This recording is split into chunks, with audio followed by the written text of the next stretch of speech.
États-Unis, 757 enfants de migrants sont toujours séparés de leurs parents. Plus de 700 enfants séparés de leur famille à leur arrivée aux États-Unis n'ont toujours pas retrouvé leurs parents. Image d'illustration Reuters, Stephanie Kiss. Le gouvernement américain avait jusqu'à jeudi 26 juillet au soir pour réunir les mineurs séparés de leur famille ces dernières semaines, quand Donald Trump avait décidé d'imposer une politique de « tolérance zéro » à la frontière avec le Mexique. Mais plus d'un quart des 2634 cas n'ont pas pu être résolus, et ils sont même 46 enfants de moins de 5 ans à ne pas avoir été remis à leurs proches. Alors que le président américain a fait de la lutte contre l'immigration un axe majeur de son discours, il est aujourd'hui impossible de dire ce qu'il va advenir de ces mineurs isolés. Avec notre correspondant à New York, Grégoire Pourtier. Parmi les 757 enfants inéligibles pour une réunification, c'est la terminologie officielle, il y en a quelques dizaines dont on n'a pas pu localiser la famille, d'autres dont l'administration doute des liens de parenté.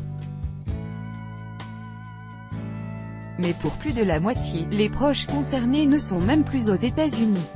Ils ont été expulsés quasi immédiatement après leur entrée clandestine. Les responsables de l'immigration expliquent ainsi qu'on a souvent laissé à ces adultes l'opportunité de quitter le pays avec leurs enfants.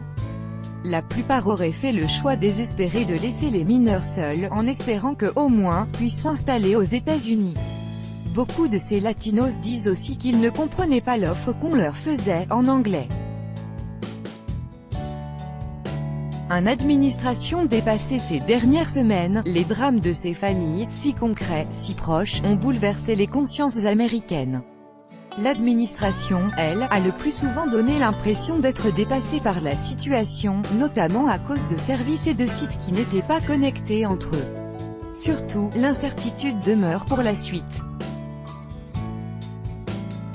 Des associations de défense des droits civiques s'organisent même déjà pour suppléer le gouvernement en recherchant elles-mêmes certains parents, jusqu'en Amérique centrale. Vendredi, Donald Trump a fait sa courte allocution officielle hebdomadaire. Il a évoqué le terrorisme, le trafic international, les gangs, et donc le travail indispensable de la police de l'immigration. En 3 minutes, il n'a fait une seule allusion au sort des familles séparées.